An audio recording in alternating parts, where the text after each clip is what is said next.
say my next question was to tell me a time when you failed to communicate and what did you learn, but actually your previous answer about taking over from a colleague, and I think sort of answers that question, so I think we can move on. We're nearly there. Hi everyone, welcome back to my channel. Yes, I look like a fluffy rabbit today. I hope you guys like this look.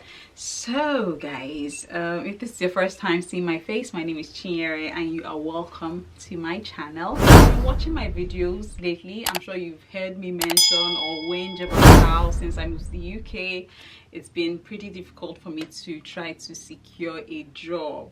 Well, there's some good news today, guys. Yes.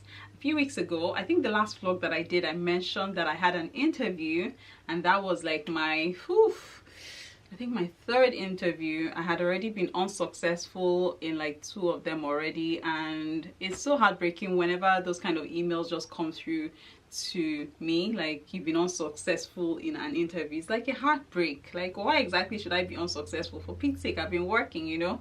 What exactly did I not say to these people that they did not consider me good enough for this particular role? But I mean, it's happened a couple of times and I was just open to whatever was going to happen for this particular job. But I think this time around I was super confident and a little bit more relaxed and comfortable because I was going to be having the interview in the confines of my home, considering the terrain that we have found ourselves. So my interview was a Skype or a computer-based interview, and all I had to do was just put on a shirt, wear a pair of shorts, sit down in my house, and I was having a conversation with someone across the screen.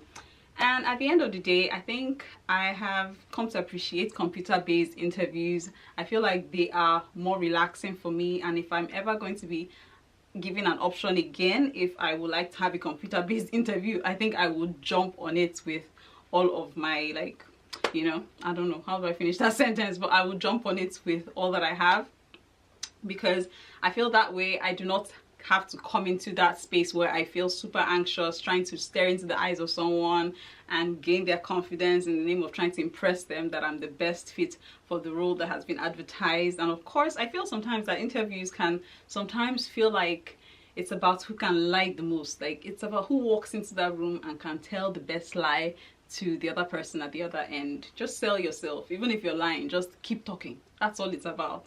Anyway, so I had my own, and thankfully I've been able to secure a job, and I just wanted to do this video where I got to write down all of the questions that I was asked and just maybe share out to someone who might be having an interview soon enough. Or you might just be wondering, like, what kind of questions will I be expected to answer in an interview where I sit down in my house, you know, those kind of things. This for the very first time I wasn't asked technical questions that had to do with my own career or my own profession. So this was more like behavioral questions or just generic questions that have to do with interviews. So the very first question that I was asked into the video, can we just jump right into it, because I think I'm getting into 4 minutes now. So the very first question that I was asked was, tell me about yourself.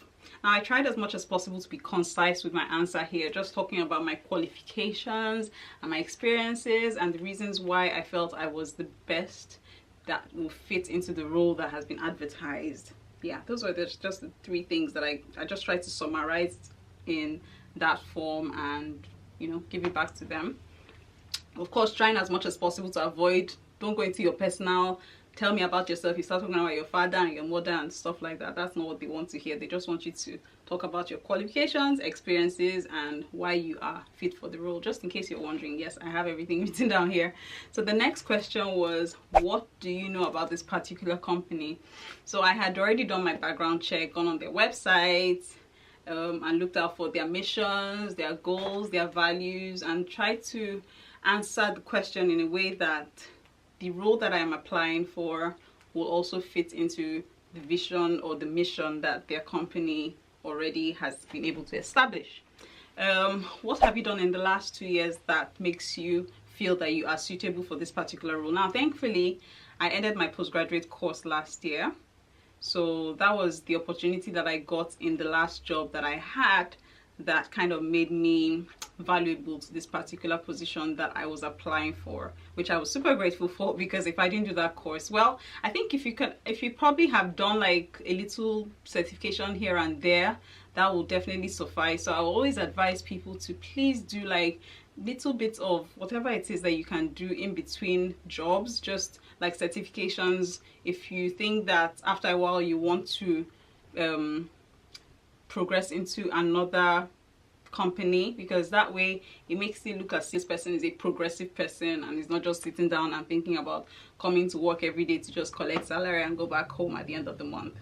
And then they moved into, if you were a leader, how will you manage your time effectively? So I've never been in a leadership position in any of the roles that I have, or in any of the jobs that I have done, so I had to study a little bit more. So for this one, I just told them that I will delegate duties, and then I will be able to, I will prioritize my workload every day when I come to the office. That way I get to distribute the stress that I will probably face when I will be a leader myself, you know, by prioritizing my workload, and also learning how to say no, so that way I do not accumulate too much on my head at the end of the day when I become a leader. You know, it's always important that you know how to say no. If not, you just put a lot of stress on your shoulders and you're not exactly productive to yourself or to the company. What are your strengths? Now, I had to look at the role that I was applying for. Of course, for every role, there's always a description. So in the description, the skills that were necessary for this particular role were good communicator, skilled player, highly motivated, and I had to find stories that were kind of suitable for this particular role so that I could also sell myself. Okay, your best experience delivering customer care to a patient. Now, for this one, I had to remember a story that happened sometime in one of my previous jobs, where a colleague of mine had an argument with another patient. So on that particular occasion, I remember that when it happened, I was still very fresh in this particular clinic. So basically, I was called to take over the case because they felt I kind of had a calmer persona. So I was called to take over the case, and when I walked in, I had to kind of regain the confidence of the patient by having a conversation with her and building up, you know, like just creating some form of relationship, so that at least she kind of feels like she's in a safer space with me. Try not to of course pass blame to my colleague, like for what had happened to both of them or whatever had happened between the both of them. And at the end of the day, I had to document the scenario or document the case, so that at least I get to cover myself and make sure that my supervisor is aware of what had happened. If a colleague wants to leave a job, what will you say to that particular colleague to discourage them? That was the next question. Now, he had to also consider myself, who had just moved from another job, and I just told her, like, I wasn't trying to impress that, okay, I'll be able to tell my colleague this or that. I just had to say, like, okay, it depends on the reasons why this person has to leave. I mean, if they have to leave to reunite with a spouse or to reunite with their families, then I mean, they have to go. Like myself, who recently just moved, it's not something that people can plan. Sometimes it just depends on the situationship where you have found yourself. And then I think those were the main questions. They asked me something about communication and what it means to me. And finally, I was asked, do I have any questions to throw back at them? So I had to think fast about what is happening in the world, and then I created a question from that scenario. And I was like, okay, so what's the biggest challenge that your company is facing at this time, with all of the news of some hospitals lacking PPE and all? And the lady got to tell me what they have been doing to deal with the Rona V, and trying to also keep themselves safe, because at this point I'm also thinking about myself, who is kind of vulnerable because I haven't exactly been in that environment, and I'm trying to protect myself because, I mean, people who are working in hospitals now have not even been able to figure out a cure for this disease. Excuse me, let alone someone who is coming from their own homes, coming to work here. You just have to be safe and also be sure that you are walking into at least a safe environment. And then I want to share my tips now. Tips are like stuff that I wish I had known before I actually started applying for jobs in the UK. At least things that I probably should have done to make it easier for me to be able to secure a job faster. So the first one is I should have done my DBS certificate early enough, because I actually got an NI number since last year November when I was in Ireland. So I just came into the country, got an NI number, and then I went back so that I could tidy stuff up. So I think at that point I probably should have been making inquiries about the DBS, which is like their Garda vetting or like police certificate, just to do like a background check to make sure that you do not have criminal records, so that when you're applying for a job you have a certificate that says okay, you are clean enough for their society. Okay, the next one is I should have gotten my CV thrown into the CV library online as soon as possible. So after a couple of months of being jobless, a friend of mine suggested that I opened up the website indeed.co.uk and check if I could throw my CV in there. And guys, immediately I done that, by the next day I think I was receiving calls, like 10 calls from different agencies every other day of the week. It was just ridiculous. I was like, where have I been? Have I been thinking that I'll just sit down in my house and somehow someone will just think, okay, there's this girl I've been seeing somewhere, I think she looks like she's looking for a job, let me ask her, you know? But all of a sudden I just realized that I've been playing myself and I should have just done that a longer time ago. And then the next one is update your CV. For me, I wasn't updating my CV in my last job, so I was just going to work every day. And by the time I left that job, guys, and it was time for me to now apply for this next job, it almost seemed like, oh, what have I been doing since? Let me try and remember. What were those procedures that I learned? Oh my god, like how did it used to, like, it was just, you know? So one thing I've learned now is that I should always update my CV before I actually leave a particular job to move to another one.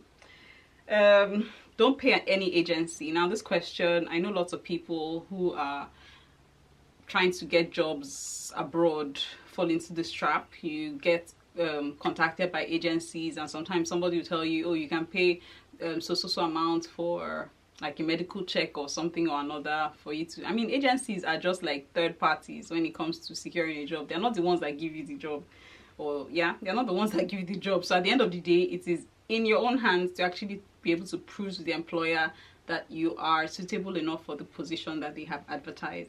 It's not about the agency who is giving you the job. It's not a football agency or a modeling agency. It's a job agency. So they're not really out there to, I mean, it's not a relationship that you guys are building, if you get my drift. Okay, so please do not consider paying any agency for a job. And then last but not the least, something that I maybe didn't ever think was important, especially when I was in Nigeria, was always make sure you kind of take a trip to the company that you are thinking of moving to, just to familiarize yourself with the environment, or at least with the staff.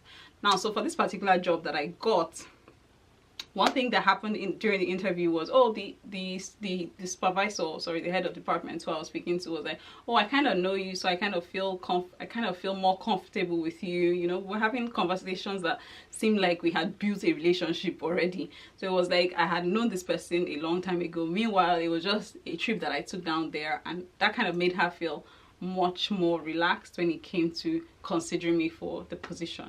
So I think it's something that you should do if you are thinking about getting a job in a particular establishment. Even if it's in another country, you could just take a trip, like a holiday, go there and, you know, visit the company and see if you'll be able to say hi to somebody or another. You never know, the person you meet might just be the person who will interview you, and for all you know, they will be your friend before you get there. So that's it for all of things that I think. That's it for this video. I just want to talk about the questions and the tips that I think, things that I think I should have done before I actually started applying for a job in the UK. So yay guys, we have our very first job here in the UK. I look forward to this experience and I hope it goes pretty well. I know that the people here, they can work like back to back. There's no space to like sit down and relax like what I had in my Irish job, but I look forward to the experience, and hopefully they don't get to break my back and my shoulders.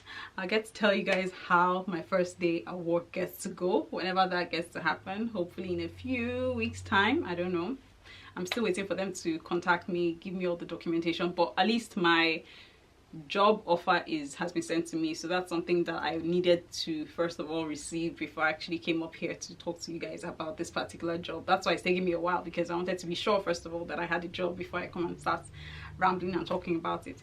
Anyways guys, thank you so much for watching. I hope you guys get to stay on here on my channel for another video. Don't forget to subscribe to my channel with that red button down there, and leave a like to this video because it helps the algorithm. And also what else is there? Share this video if it's of any interest to you or someone out there. Until I see you next time guys, take care of yourselves and stay blessed.